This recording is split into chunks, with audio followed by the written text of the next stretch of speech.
Boston Blue Season 1 Episode 19 delivered one of the show's most emotionally devastating episodes so far. But what made it stand out wasn't just the danger or the suspense. Plenty of police dramas have done stories about cop killers and ambushes before. What made this episode work was how seriously it treated the emotional fallout afterward, especially Sean's trauma and survivor's guilt. From the beginning, the episode quietly signals that something terrible is coming. Sean and Jonah casually switch assignments with Steve and Rachel after joking about bakeries, and the scene almost feels too relaxed for a crime drama. That calm immediately raises suspicion because television usually don't linger on small happy moments unless disaster is about to follow. Sure, Steve and Rachel respond to a fake call that turns into a deadly ambush targeting police officer. The attack itself is intense, but the episode wisely avoids turning the violence into spectacle. Instead of focusing purely on the mechanics of the investigation, the story spends most of its energy exploring how the tragedy emotionally destroys the people left behind. Sean immediately blames himself because he was the one who convinced Steve and Rachel to cover the call.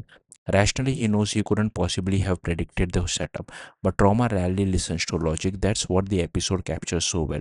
Survivor's guilt isn't about facts, it's about the unbearable feeling that somehow things could have gone differently if one tiny decision had changed. The strongest scenes come from the relationship between Sean and Danny. Boston Blue had always treated family dynamics as seriously as police work, and this episode pushes that on another level. Danny recognizes exactly what Sean is going through because he's experienced similar trauma himself. But this time, reassurance isn't enough. Sean can't simply talk it out, and his grief slowly starts mutating into anger and recklessness.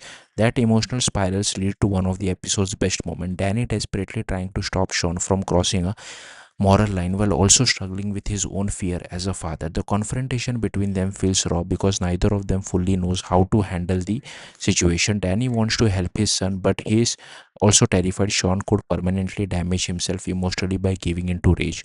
The episode also smartly highlights Danny's isolation. In Blue Words, the Regan family was always surrounded by support system.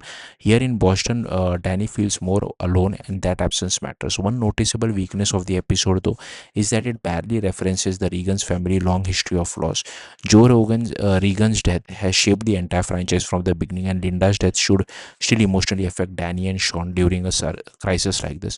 Their absence from their emotional conversation feels like a strange considering how much this storyline mirrors earlier Regan tragedies. The Silver's side of the story also adds another layer of emotional tension. Lena continuing active police work while she and May remain emotionally distant creates constant anxiety throughout the episode. Every dangerous situation suddenly feels heavier because there is now the fear that reconciliation could come too late if something happens to Lena.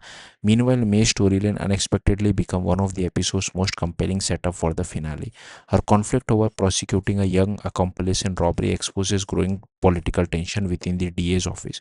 Watching her subordinate undermine her for political advantage creates a different kind of threat, one rooted in ambition rather than violence. By the end, the episode feels unusually large in scale of penultimate installment. Between Sean's emotional collapse, Danny's struggle as father, May's political war, and Lena reconnecting with her biological father, the series successfully sets up a finale where nearly every major character feels emotionally vulnerable. What ultimately makes this episode so effective is that it refuses to sensationalize trauma. The ambush itself matters less than the emotional damage it leaves behind. Boston Blue understands that violence doesn't end when the shooting stops. It lingers in guilt, anger, fear, and fractured relationship. And that emotional honesty is what makes the episode 19 of one of the show's strongest arcs yet. Thank you for watching. Bye.